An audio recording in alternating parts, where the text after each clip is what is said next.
Bonjour, bonjour et bienvenue dans cette nouvelle vidéo où je vais parler du mixage.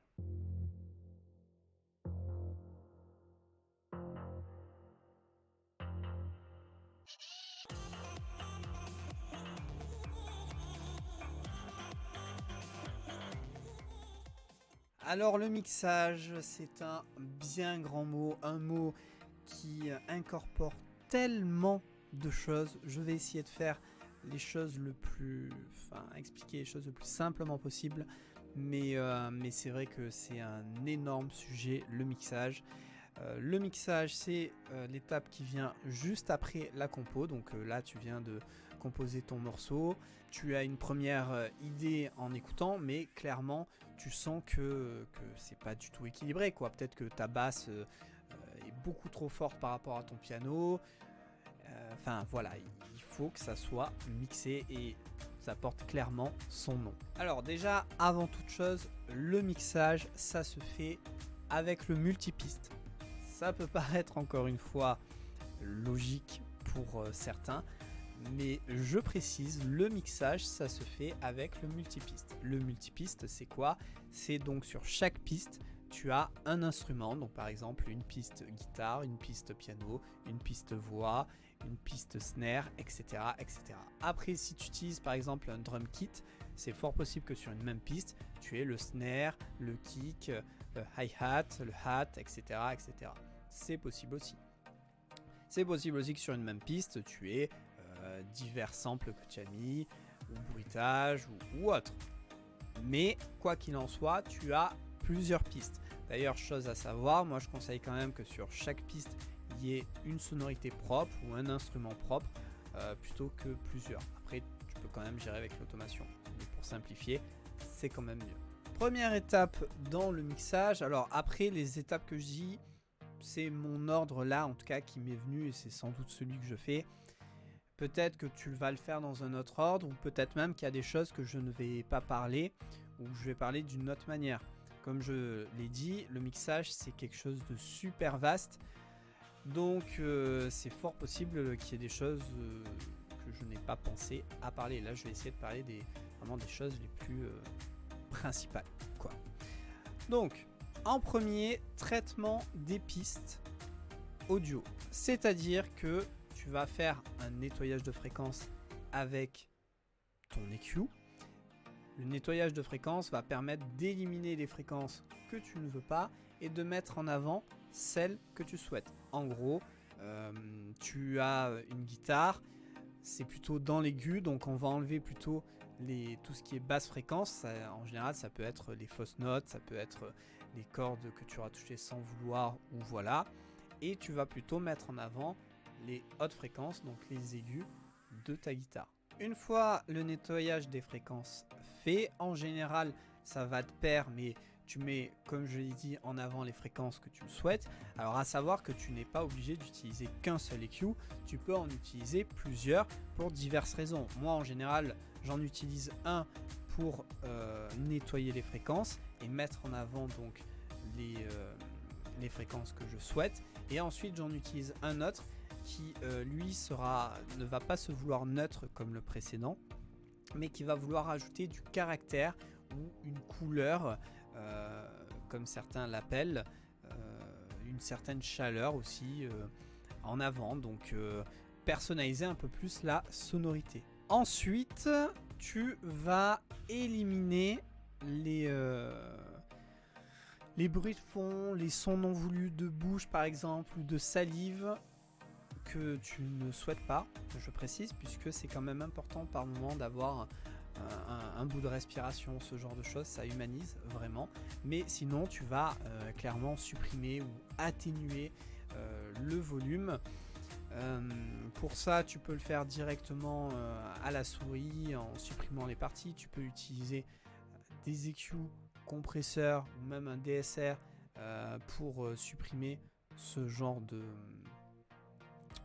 son que tu ne veux pas, afin d'avoir un son propre, clean le plus possible.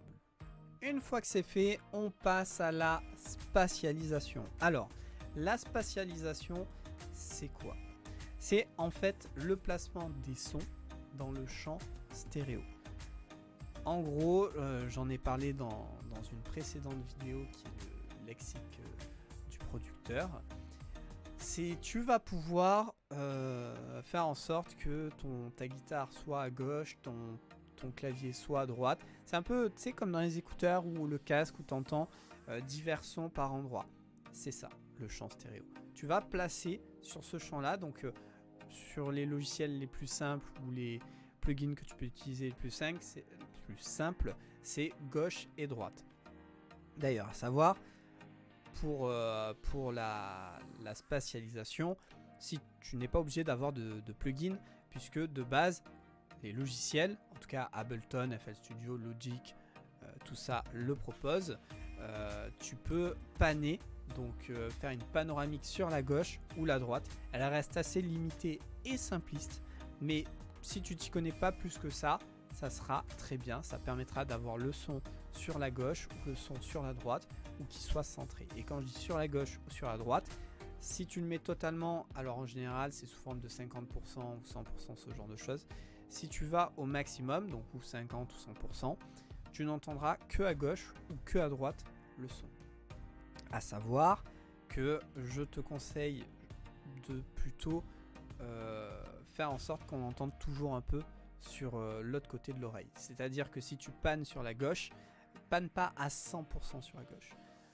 Fais en sorte qu'on entende toujours légèrement sur la droite pour plusieurs choses. Et là, c'est l'expérience personnelle qui parle. J'avais fait cette erreur à mes débuts. Si tu vas mixer ou diffuser tes sons sur scène ou en boîte de nuit ou autre, et que leur système son est pas forcément ouf, ou voilà, il se peut que tu n'aies pas tous tes sons qui soient diffusés dans la boîte. Voilà. Deuxième chose, une personne qui écoute avec des écouteurs a souvent, enfin parfois en tout cas, qu'un écouteur dans l'oreille. Donc il pourrait ne pas avoir aussi toutes les informations. Fais en sorte qu'on entende toujours quand même légèrement de notre côté. C'est le conseil que je te donne. Alors tu peux placer à gauche, à droite, au centre, mais tu peux aussi, avec certains plugins, donner une distance, voilà, que ça soit plus ou moins loin. Et par contre ça, même sans plugin, tu peux, avec ce que tu as de base dans le logiciel, tu peux créer du mouvement, c'est-à-dire que ça va vers la gauche, ça revient vers la droite et inversement, etc. Il faut que tu utilises pour ça ce qu'on appelle une automation, mais tu peux donc automatiser pour que ton son se déplace de la gauche à la droite ou inversement. Et si tu peux gérer tout ce qui est distance, tu peux lui dire de se déplacer du coup à gauche, à droite, avant, arrière. Enfin voilà, c'est ça qui peut vraiment donner du mouvement à ton son. Par contre, attention, ça ne le fais pas sur ce qu'on appelle le lead. Fais-le sur ce qui est plutôt en arrière-plan. Parce que si tu le fais sur ta voix principale que tout le monde va entendre, ça ne rendra pas bien et ça risque plus de donner mal à la tête qu'autre chose. Fais-le vraiment sur du détail, sur ce qu'il y a en fond, plutôt que ce qu'il y a sur devant au niveau des mouvements et de la panne sur la gauche ou la droite. Une fois que c'est fait, il ne te reste plus qu'à faire la mise à niveau entre chaque piste, c'est-à-dire laquelle sera plus haute qu'une autre ou lesquelles seront au même niveau ou une plus basse. C'est là où tu vas décider si ta voix tu la veux au-dessus de tout, si tu veux que ça soit un instrument. À savoir que c'est pas si simple de se dire juste tiens, ma voix est plus haute, ma guitare est etc. Faire un peu comme un escalier finalement, puisqu'il y a des endroits où tu vas peut-être vouloir que ce soit la guitare qu'on entende le plus, il y a un autre endroit que ça soit un piano, il y a un autre endroit peut-être que ta voix. Voilà, donc là j'en reviens sur ce que je parlais des automations, mais c'est là où tu vas pouvoir automatiser pour qu'à tel endroit ton volume il soit à ce niveau-là, à tel endroit il soit plus bas, et faire pareil sur chaque piste. Après, si ton projet est plus simple, admettons que tu as juste guitare, piano et voix, oui, tu peux régler directement sur la piste. Alors, je veux que ma voix soit en premier, ensuite le piano et ensuite la guitare. Ce qu'il faut savoir aussi, c'est que au mixage, il faut qu'on travaille en négatif. Du coup, c'est pas juste ta voix, tu la laisses à 0 au niveau de ta piste et tu baisses ton clavier et ta guitare. Il faut que tu baisses ta voix, tu baisses aussi ton clavier, tu baisses aussi ta guitare, puisque normalement, après avoir traité tes différentes pistes, ton master il devrait être dans le rouge, je pense, ou en tout cas au moins au 0. Il ne faut pas que tu sois au 0, il faut que tu sois en dessous. Donc mets ta voix par exemple peut-être à -3, et donc tu vas descendre à, je sais pas, -5, -6, peut-être -7 ta guitare, et peut-être -4, -8 ton piano. Une fois que tu as trouvé cet équilibre entre tes différentes pistes que tu as, voilà, c'est vraiment ce que tu veux. Ton volume, donc normalement, si tu as suivi ce que je t'ai dit, sera moins fort puisqu'il sera en négatif. Regarde ta piste master, donc c'est la piste que tu as tout en bas ou tout à droite en général. Regarde à combien elle sort quand tu lis ton titre. Donc moi, ce que je te conseille, c'est lance un play. Voilà, tu écoutes entièrement, sans couper, sans modifier ni rien. Et une fois que c'est fini, tu regardes à ton master à combien il a piqué au plus haut. En tout cas, sur Ableton, ça le dit. Le pic le plus haut, tu sais que c'est le niveau maximum qu'il a pu monter. Donc après, quand tu t'y connais un peu et que tu connais ta prod et tout ça, tu sais à quel endroit c'est. Si tu es au-dessus du 0, c'est que il faut que tu baisses encore tes pistes. Si tu es en dessous, admettons, tu as au plus haut, par exemple, tu as -3, -4, c'est très bien, ne change rien, laisse comme ça. Ne te dis pas, ah tiens, je suis à -4, je peux augmenter. Parce qu'il y a ce qu'on appelle le headroom. Donc, en fait, c'est l'espace que tu vas laisser entre ton 0 dB et l'endroit où ton son monte le plus haut. Voilà. Ça, franchement, c'est affaire vraiment personnelle, je dirais presque, parce que si tu regardes sur les forums, sur les sites internet, il y a tout, chacun a sa propre sauce. Moi, je vais te dire, vise au minimum le -3 dB sur ta piste master, on parle toujours. Pour de la musique électronique et même tout style. Après, si c'est vraiment, au plus tu vas avoir une forte dynamique, au plus je vais te conseiller d'être beaucoup plus bas, -6, voire peut-être -8. Ça peut paraître drastique ce que je dis, mais il y a des personnes qui conseillent d'être sur du -10, voire du -15.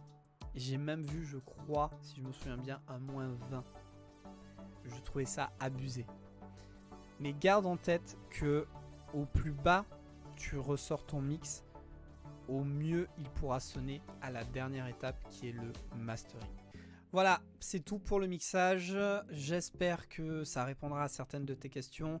Encore une fois, je n'ai pas parlé peut-être de toutes les étapes. N'hésite pas à me le dire en commentaire s'il y a une étape que tu aimerais bien que je parle par rapport au mixage. Là, le but c'est de faire un format un peu court qui parle principalement, voilà, du mixage en général. Mais voilà, s'il y a besoin, je referai une vidéo plus longue. Et puis voilà, j'espère que ça t'aura donné des réponses. N'hésite pas à me le dire en commentaire. On se retrouve sur le Discord, sur Instagram. Rejoins Twitch pour les lives.